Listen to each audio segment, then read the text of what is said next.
Hey, this is Sky. Welcome to my YouTube channel. It's Friday the 13th. Why don't we tell some ghost stories? I'll just tell you one. I've had a few experiences with so-called ghosts. I don't know what they are. Unexplainable. Here's one such story. This was a long time ago.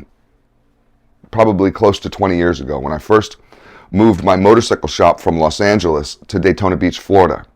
We had rented a warehouse. This was the old location. I own the building now, but this was just a place we were renting. A warehouse in a warehouse industrial row. And my warehouse was in a building of warehouses. There was probably 6 or 7 units, all the same size, a few thousand square feet each. Ours had an upstairs that was built in by a construction company that had the unit before us. So we had a big wooden staircase, long wooden staircase that went up to a small office that sat in the corner of the building.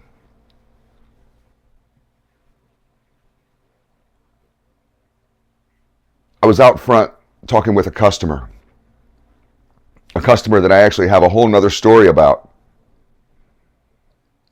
Sometimes good customers turn into bad customers, and I have a fairly amusing story about this guy, this tattoo artist. He wanted us to do a Batman bike. I don't like doing theme bikes, and he was watching Orange County Choppers, that TV show, a lot. I hated the show. I didn't even know where Orange County was. There's so many Orange counties.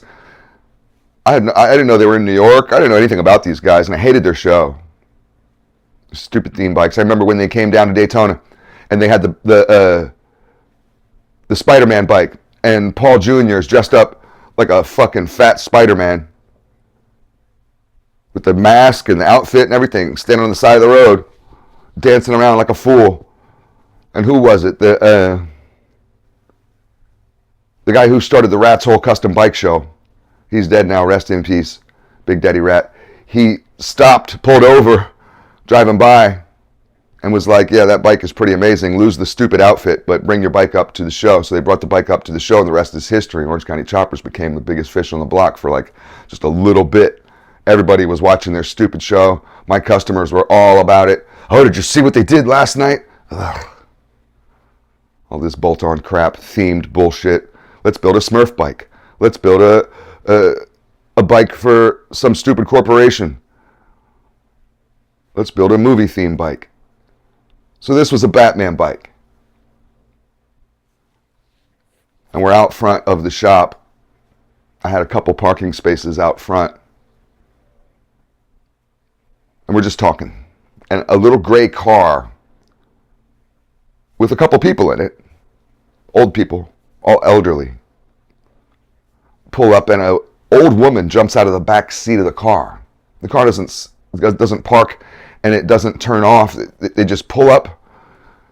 She says something to the driver, and they have a nice exchange, whatever, and then they drive off. She's being dropped off in this warehouse district for some reason, right out front of my shop. And nice old lady with glasses and gray hair and a ponytail, long ponytail. She was real short. She walks in. I'm standing right in the doorway with this customer talking about his stupid Batman bike. And then I want the gas tank to look like it has a utility belt. And then I'm sitting here like, ugh. And she walks right past me into the shop, and I ask her, excuse me, can I help you with something, miss? She looks at me and smiles, this old lady. And she says, no, thank you. Just want to look around. Okay, we had a showroom, a tiny showroom, with a parts wall and maybe 1 or 2 bikes, tiny showroom.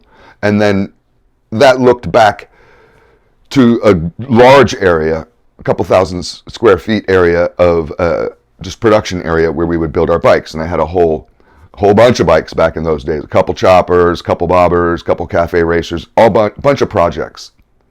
And we had just opened up, and I brought everything from California. And in order to get to the back work area, I cut the door in half. So it was a barn door, like those double swinging doors. I would leave the top one open, the bottom one shut, and there was a little bell on the bottom one. So if somebody wanted to ring the bell and get our attention as we were in the back. So I continued talking to Batman out front. Palm Coast Batman. And after about, I don't know, it felt like a while, a few minutes, but that felt like a while. And I didn't see the lady in the showroom anymore. And I asked Batman, hey, did you see that old lady come out of the showroom? You think she's still in there? It's been a while. And he said, yeah, it has been quite a while, but no, she hasn't come out. And I said, are you sure? Because I don't see her. And he was like, no, she did not come out. He was positive. She didn't come out. We would have seen her come out. I was looking, and my back was to the door, and he was facing the door, so he was the one with the good eyesight on it. And he was sure, 100% sure, she's still in there. So I was like, well, let's go find her. And he was pretty excited about the mission. He was like, yeah, let's go find her. This is going to be interesting or whatever, you know. So we go in there, and I'm poking around the showroom. It's a tiny showroom. There's not a lot of areas. I didn't see her in there. So then I wonder if she had gone back into the shop, but the door was closed. The bottom half of the door was closed. So we walk back to the shop, both me and Batman. And we start looking around, and we don't see her. And we look and we look. I go upstairs into the office, and I'm like, I thought that she was going to be in the office. I don't know what she was going to be doing up there. And I would have been like, you get your weird ass out of here. I would have dragged that old lady by her ponytail down them steps. I don't care how old she was. I was starting to get a little freaked out. I got a little a parts room, a junk room off the side. This is the old shop. Off the side of the main production area, but this is back in the shop, and we would just take off parts, junk parts, throw them back there. That room was maybe the size of my office, lined with shelves. We also had a giant compressor back in that room, air compressor, for all our air tools. I went back there, I didn't see her in there. I fully expected to see her curled up on one of the shelves next to some of the parts, in between two fenders or something. When I looked behind the compressor, because there's like a little tiny spot behind the compressor, because the compressor cylinder sits in the corner, I thought I'd see her sitting there. She's got to be in there somewhere. We never found her. And Batman got real weirded out on it. He was like, I'm getting out of here, man. He took off. Batman fled for his life. He couldn't take the fact that there might be a ghost, an old lady ghost in there. We didn't know what happened to her. She disappeared. There's no other way out. There's no escape hatch. The only way out would have been to walk by us, and we didn't see her. So I'm sitting in there alone just thinking, well, what the fuck, man? There's some kind of old lady in my shop, or what just happened? Was she real? Was that a real person? Well, it didn't end there. For the next year, and we eventually moved out of that shop. I had a custom shop built for me by a construction company. But every day for the next 12 months, when I was in the old shop working on bikes, out of the corner of my eye, I would see it every day, all the time. Out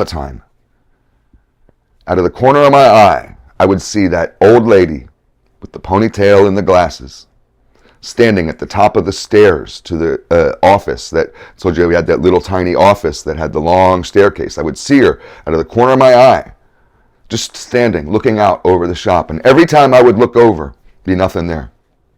I turn away, I can see her clearly. Just look out of the corner of my eye. I see you, you old bitch. I look over, nothing. Happy Friday the 13th.